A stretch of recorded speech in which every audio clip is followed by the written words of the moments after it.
The Kirky B Show with drummer, producer, musical director Gorden Campbell. Hey, it's the Cookie B Show, and I'm with the one and only GC, the man himself, Gorden Campbell. My bro, How you look at doing, you, man? man. I'm going to be honest, man. My palms are sweating because Why?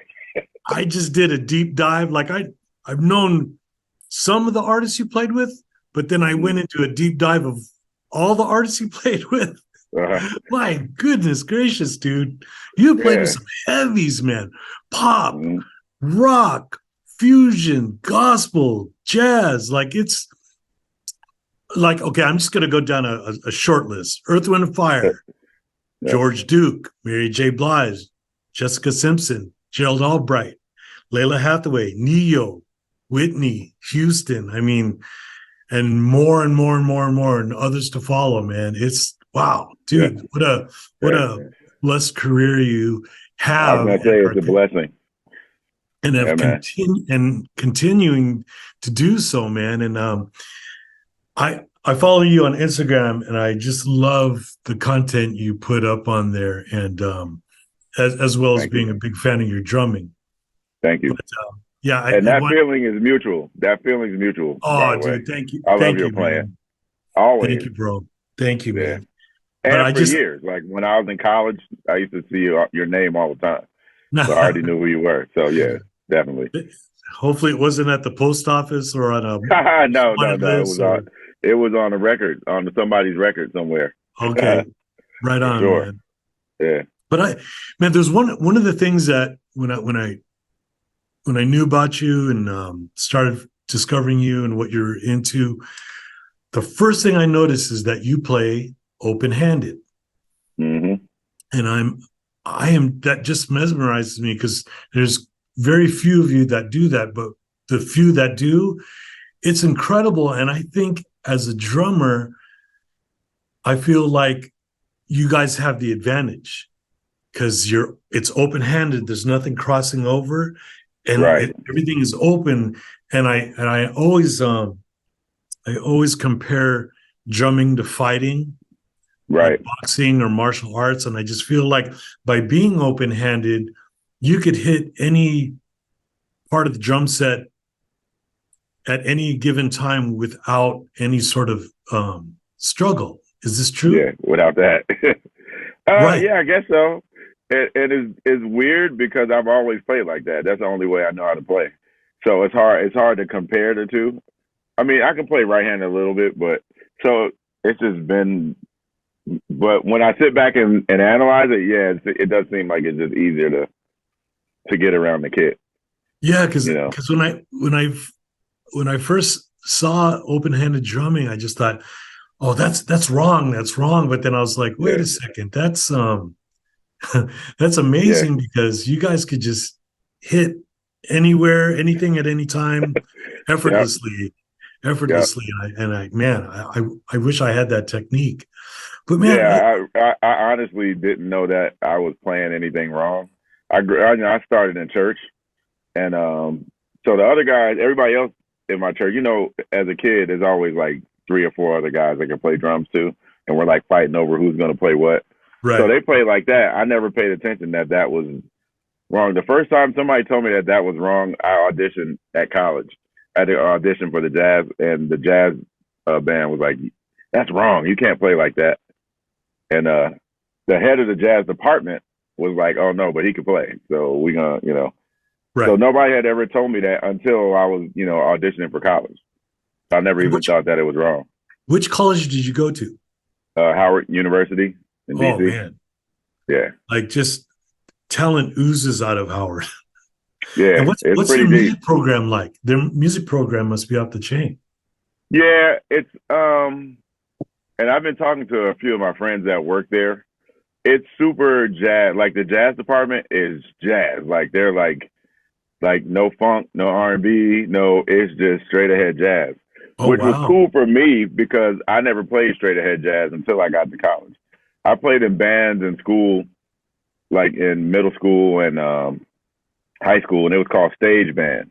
So it was never like ding ding ding ding ding ding. It was no spangalang. It was just And we had, like it was kind of set up like a big band, but the songs were not really.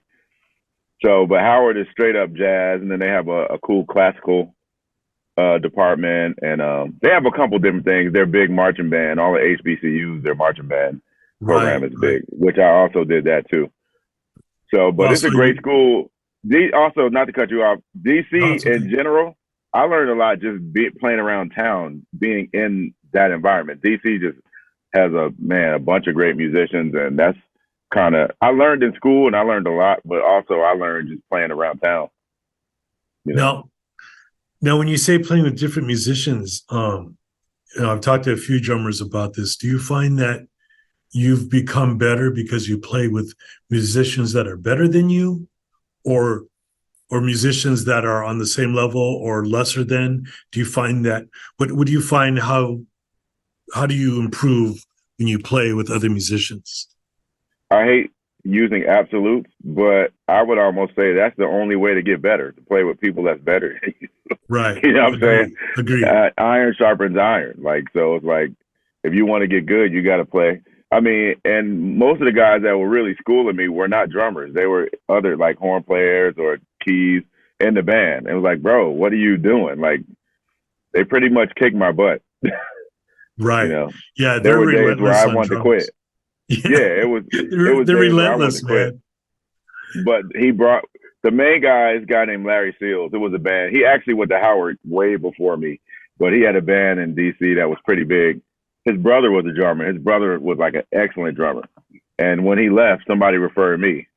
So I'd be playing. He's a sax player. He was like, "You're playing too loud in the beginning of my solo. Do you hear me soloing?" Or like, "Do you realize every time you do a fill, you speed up and then you slow back down when you come to do," like, he was letting me have it. Like, I have like a pain in the pit of my stomach, but he was saying it in a loving way where it's like, bro, you got to get this together.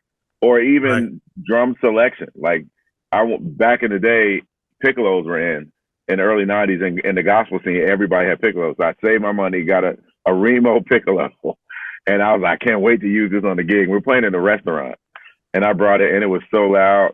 Afterwards, he was like, "Let me holler at you." He said, "Don't ever bring that drum in here ever again. Like, I don't never want to." He said, "Every time you hit it, the people are going like that." And it's like, so it just made me think, like, drum selection, what I bring to what gig, just think sensible, just musically and just gear wise, everything. Yeah. I've been for years now really pushing myself to use lower tuned drums, only because they just fit better within the musical thing, and like you said, people aren't doing that when you're playing, and I'm not doing that, because, man, sometimes I hear drummers with really cranked snare drums, and it's like, whoa, that's unnecessary. Like, if it was low and fat, it would be really beautiful and sexy. But where it needs to be. Yeah, where it needs to be. Exactly. So, man, let's talk about, you went to Howard, you had these cats just jamming you up, mainly horn players and, like that. Did you learn how to read music when you went to Howard and played in the bands there and classes? Yeah. Well, for me, and you can probably relate, because I started reading in fourth grade. Oh, wow. Because back then, it's not as much now, but back then, you can pick, in fourth grade is when you picked an instrument if you want to be in the band or in the music program in school. So, oh, wow. I took my first reading lesson. So I read all through, from fourth grade all the way through. And, I'm going to ask the mundane question, but I have to ask it. How important is it as a drummer to read? I wouldn't say you have to know how to read, but because I read, I have such a broader scope of options of gigs. Like, my friends that can't read, they do big pop gigs and they can really play and they have good ears. But then when I'm not doing a pop gig, I can do a straight ahead jazz gig, or I can do like a George Duke where there are charts, or I can do a session where there are charts. You know what I'm saying? Where they're not getting those calls because they can't read. So there's certain people that can't read that are just the best ever, and they're still working. But exactly. If they could read, they'd probably be doing, 20, 30% more work. just off of the Right. fact that they can walk in, look at a chart, and almost sight read it down. Right. Now, do you So play I, any it, other instruments? I would tell everybody it's super important. Even, and just not to cut you off, but No, it's all right. even when I'm learning music, like for instance, gospel, like in church and our style, we don't read. It's all Right. memory.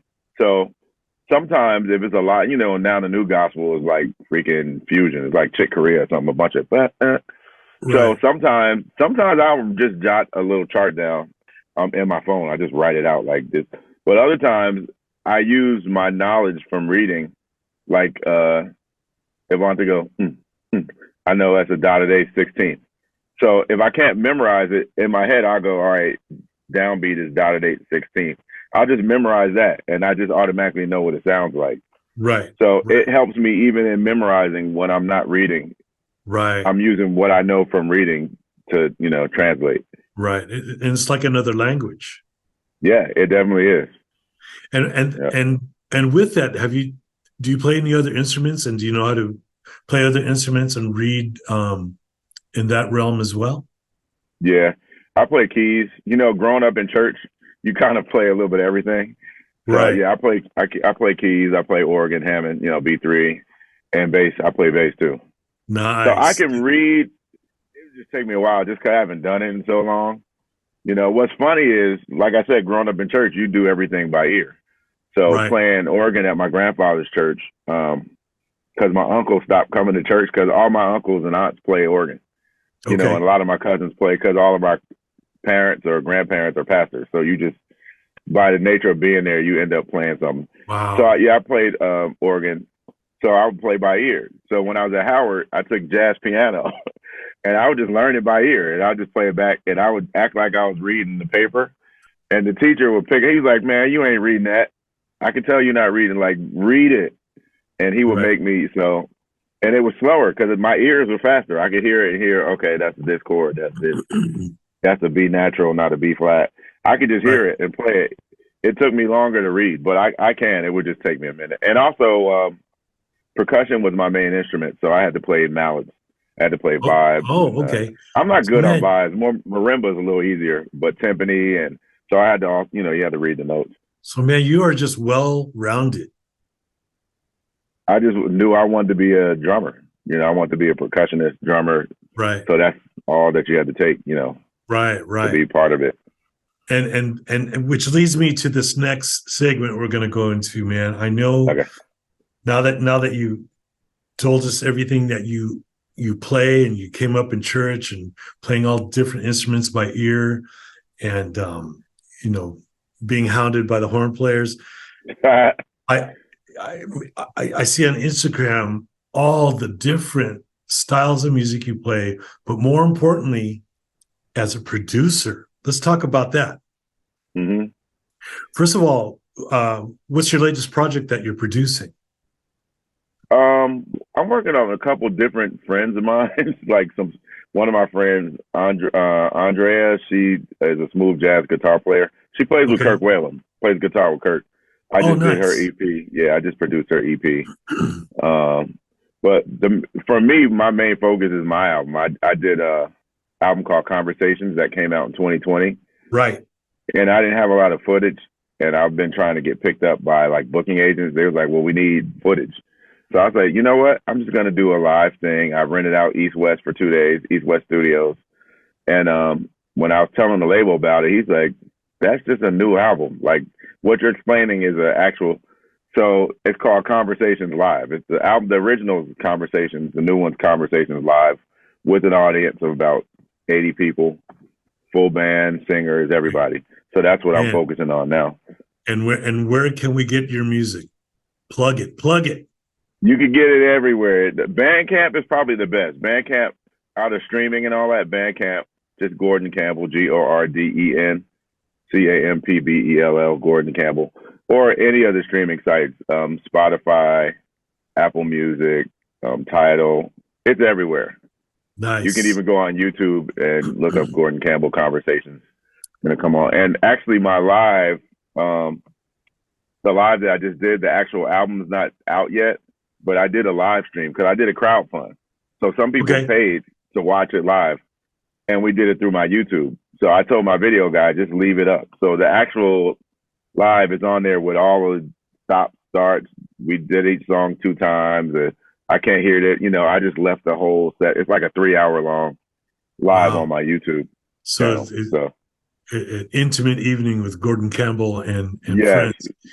Man, you want to give a shout to those who the musicians that played on that with you? Yeah, most definitely.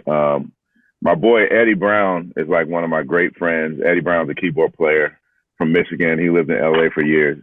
During COVID, he moved to Korea. He lives in Seoul, Korea. And he's like working like crazy. He's doing commercials. Like he does a little bit of everything. So Eddie Brown came in on bass, Courtney Leonard, guitar, Eric Walls, percussion, Frank Mocha from Dallas, horns, Seatown horns, which is Mark Novelich and Raul. I always mess up his last name. I have to look up.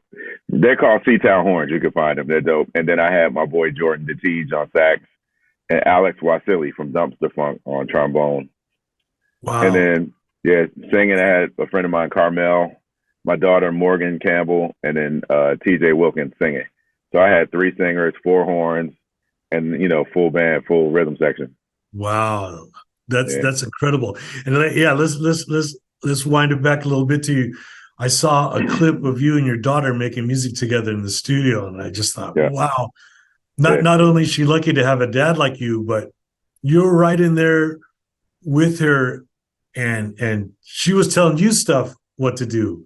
And I just thought, and I was like, man, what an incredible relationship that you have with your daughter, just to be able to make music like that and to share that experience. The tables have turned. That's all I got to say. she came up.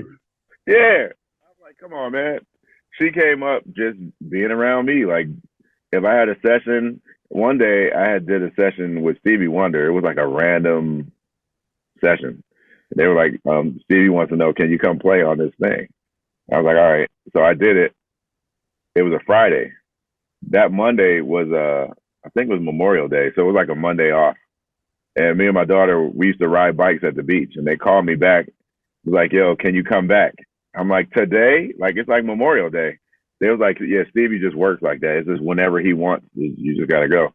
I'm like, well, I got my daughter with me. And they was like, you can bring her. She's cool. So she comes with me. She's in the control room with Stevie. I'm outside in the live room on the drums. By the time I come back there and they're joking and got inside jokes, I'm like, you spent more time with him than I did. So it's like she just grew up. I would go to George Duke's house. She would come with me and just sit on the steps in the studio. So she grew up around all of these guys. Wow. So she tells me now, it's your fault. I'm like, man, you should have been a dentist or something. She was like, it's your fault. I'm like, and then she got certified in Logic and all that stuff. So she teaches Ableton and Logic. So yeah, she's in it. Well, so I brought that to the tables of turn. Yeah. That's incredible. So yeah, man, let's dive back into the whole production thing. When I see your clips and I see you in the studio and you'll play some mixes or you'll show some gear and stuff like that. First of all, what DAW are you using primarily? Using Logic? Primarily Logic, yeah. Okay. Like all of us, I have Pro Tools. Some people come and want to use Pro Tools or they have a session in Pro Tools already. I'll do that. But I just been on Logic since 2004. Okay. So I just know how to work it inside now. And then when I had my template set up, when I moved in this room, I had it set up in Logic. So when I just opened up my Logic template. And nice. Yeah. Nice. And so, I've always heard this all through my careers that drummers make the best producers. And I think so. And why do you think that is so? For one, we got good rhythm. So rhythm always is the backbone of any song. What kind of rhythm it is. I don't know. Maybe it's the way we hear everything around us. I haven't a clue. You got me on that one. I know it's because of rhythm. For real, for me, like in pop music, like DJs, and this might halfway go into it. I don't know. I like DJs because they don't have any rules. Like, musicians, we have, it's got to be this, or that note doesn't fit in this chord, so I got to take. So it's super pristine and clean, where DJs don't know any of the rules. It just feels right. It could be something that's off key or it could be off beat like that. But when you listen back, like a real musician be like, that's not right. It's not right on the grid. But a hip hop or a pop, it's like, that got a vibe. My head is bobbing. Right. So I always said, so it might have something to do with that. Like, a lot of drummers aren't well, a lot of us play too, but we might not know all the chord rules, and it's just about a feel more so than it is about being technically correct. And the feel is what the general listener is going to get, because they don't know music. They just know if it feels good or not. Right, right. So you're primarily going after the groove and the feel. Yeah. And I mean, of course, I play, so it's notes and all that stuff too. And I love producing vocals too, like harmonies and stacks and all that. I love doing that. So I like all of it, but I just think overall, it feels right. Even if it's a melody, if it feels right, that's better than being technically correct. Right, right. And getting back to the vocals, do you use any sort of vocal alignment or vocal tuning tool, or do you make the singer just sing till there's blood? I do a little bit of both. It depends on the song, the singer, the artist, all of that stuff.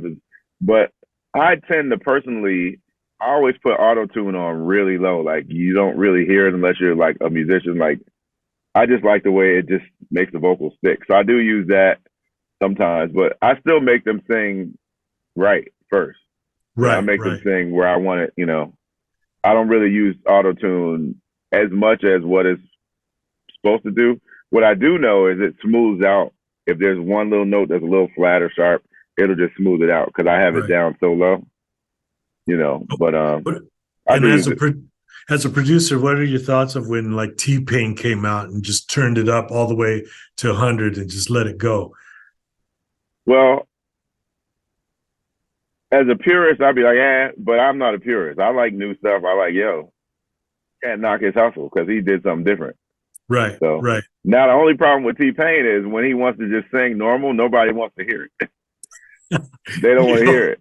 That's they hilarious. want to hear the T-Pain. Yeah, we actually did. I was in the house band for the BET Awards one year.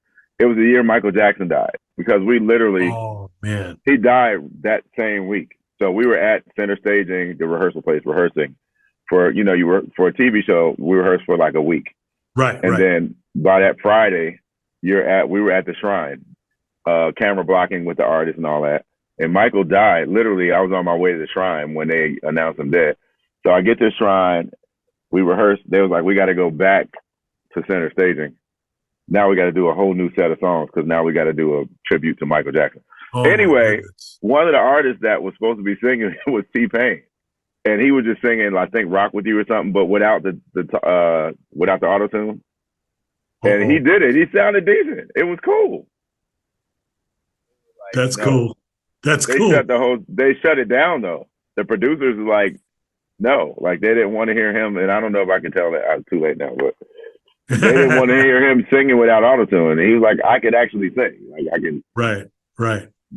People didn't want to hear it. So, but I'm not against it. That reminds me of something I just saw on social media.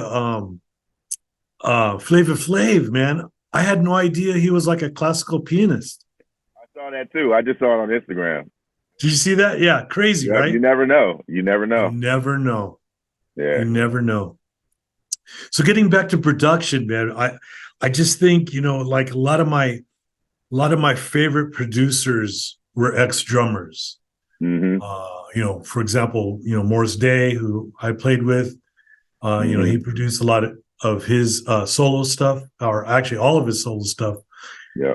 And then the great Maurice White from Earth, Wind, and Fire. I mean, Narada Michael Walden. Yeah. I mean, the list goes on and on and on. Larry Blackman from Cameo, like all these amazing drummers that are able to go beyond sitting behind the drums and the back of the stage to not only be able to hear it from back there, but hear it from the front, the top, and the side. And it's like, that always blew my mind. And I think listening to those guys, that would turn me on to wanting to play other instruments. And when I watch you do your thing, I noticed that you're able to, I could see you hear what the part is going to be. Yeah. And I always think that that's a great sign of a great producer. And I've seen that in your clips and stuff. I was like, what, man, Gordon's no joke. Yeah. Well, and I tell my students that all the time, the guys I teach, I was teaching at MI for a few years. I just left earlier this year. I tell my students and my privates that come here, learn another instrument, learn something with melody like acoustic guitar or piano, because you hear different. You hear differently. So like, I know when I hear like a diminished chord, where it's about to go next, or it makes me play something different on the drums, because I'm hearing it differently than just like, I wouldn't say bashing on drums, but kind of bashing on drums. I'm like literally hearing, and it's telling me what to do, if it's cymbal swell or softy or, you know, I kind of hear, you know. And that's the beauty of that, because being able to have that sixth sense, if you will, 9 times out of 10, it'll make the drummer, well, myself, not play. It's like, oh, I need to just tacit right here, because this is going on right here, or the horn's blowing, or there's a solo going on, and it's like, man, I need to just not get in the way. It makes you musical. Right, exactly. Yeah. And so when you go, obviously you have your home studio. Do you primarily do all your productions out of there? Yeah.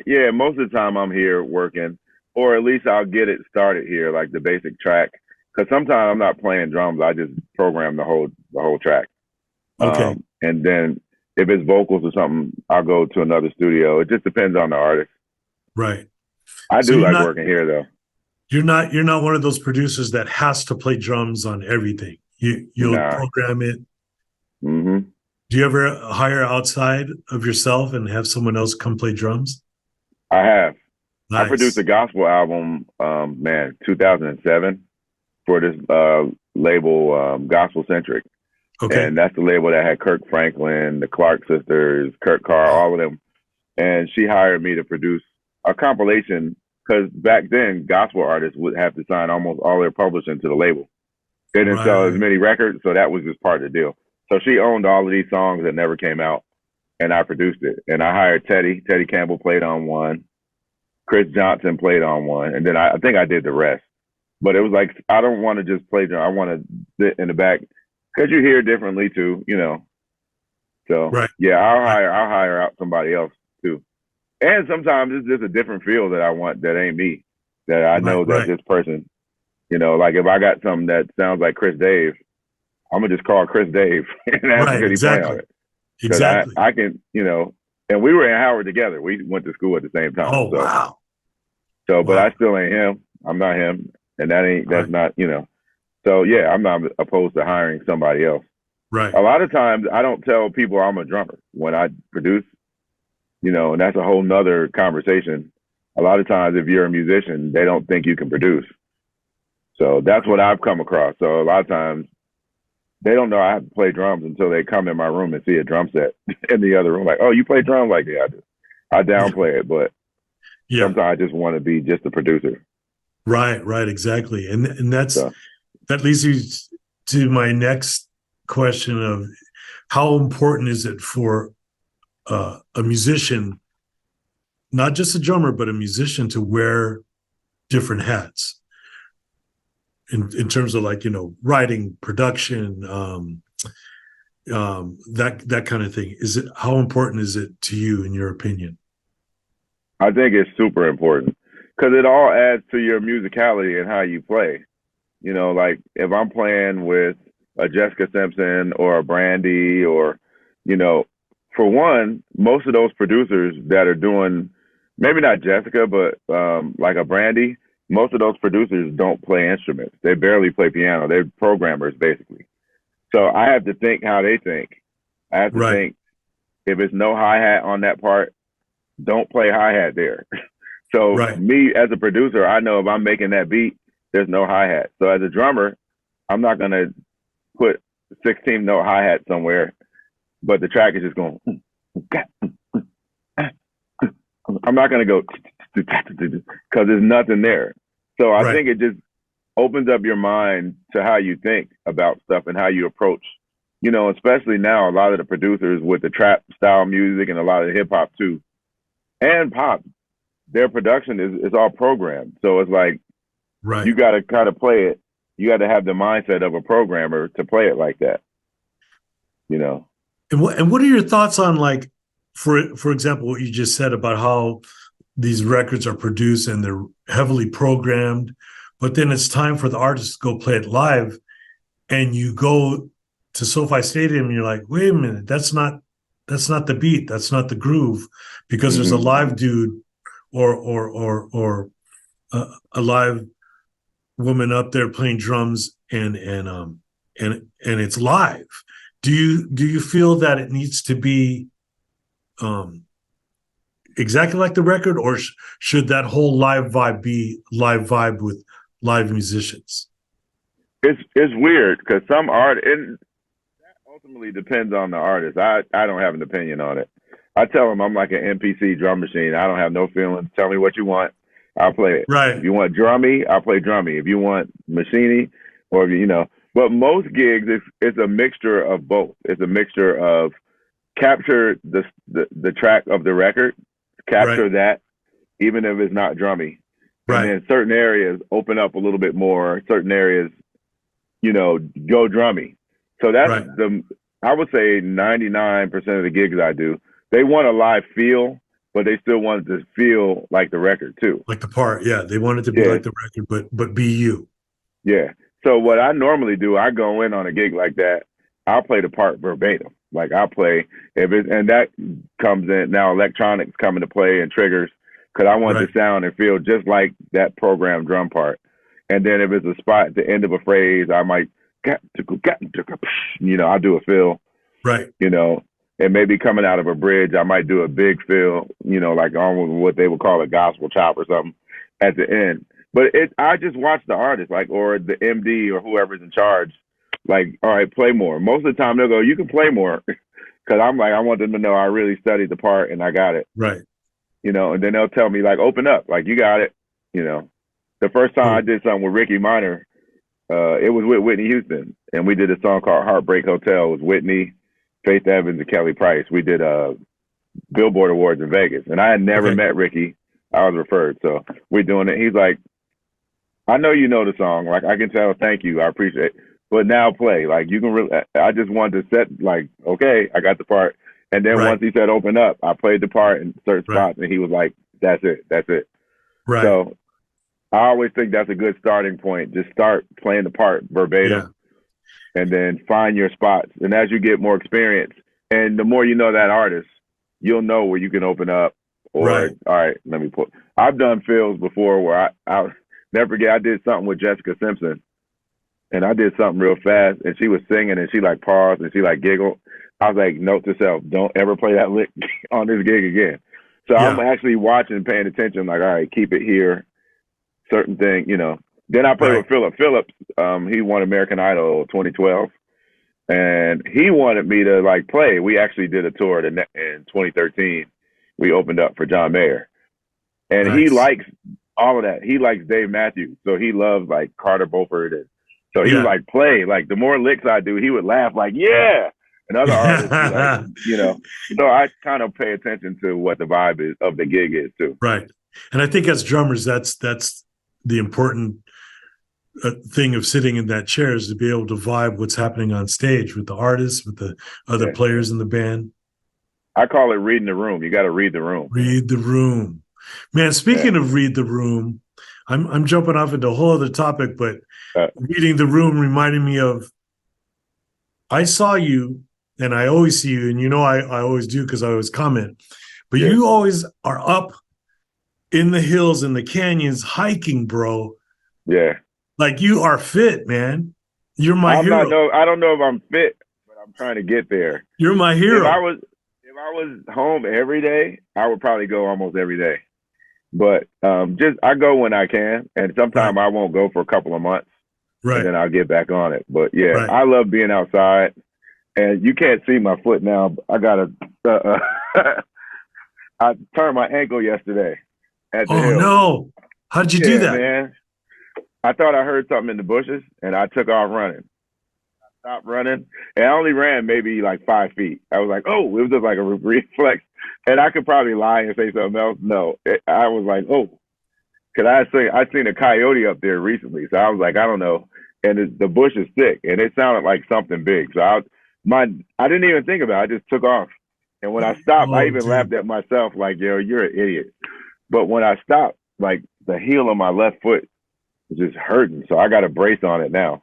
Ooh. I've been icing it down. So that cut the rest of my week out. But yeah, but I love being up there.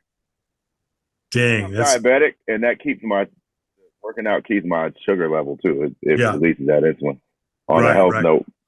Right. But I really do. Even my album, if you ever hear my album Conversations, half of the songs I wrote up there. It's like that's where I breathe. That's where I like. Wow. Zen out. Sometimes I listen to talk radio or music. Right. Other times I just turn everything off and just walk and hear my feet on the dirt. And I have probably 20 voice memos singing the songs that are on my album, just humming the melody because it came to me while I was walking. Oh man, that's the place, man. So you either the shower or out on a hike. On the hike for me. Yeah.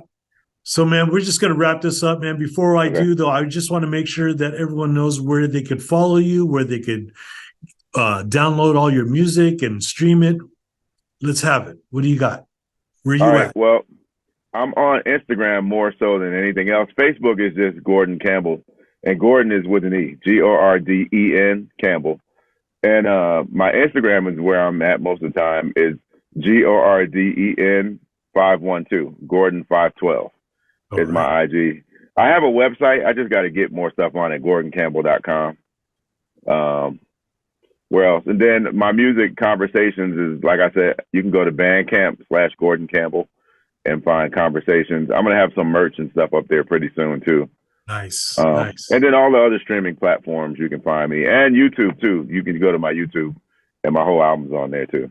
Beautiful. Well, man, Gordon, thank you so much, man. This was a pleasure, man. And I'm so glad. No, the pleasure is all mine. Thank you for calling me. Yeah, and I know a lot of people are just going to love this episode because, man, you're an inspiration, and not only that, but an amazing drummer, producer, and we all want to be like you, man. Right. Thank you. And let me say this really quick too. I'm inspired by you, and your generation is probably a generation before me, or I don't want to say 2 generations, but just watching you guys work, watching all the movie scores that you're playing, all that stuff is like, that's what I want to do. You know what I'm saying? Watching like, man, who's the producer? I need to get in that room, So that keeps me motivated too, like watching you guys like really laying it down. Well, man, for years. The grass is always greener, isn't it? Yeah, and I just like I like variety, so I want to do everything. Yeah. Well, that's a sign of a great musician is the variety of music, man. Yeah, man. Man, thank you so much. Man, what a pleasure, honor and pleasure, and thank you. And ladies and gentlemen, Gorden Campbell, Kirky B Show. Peace. Peace. Later.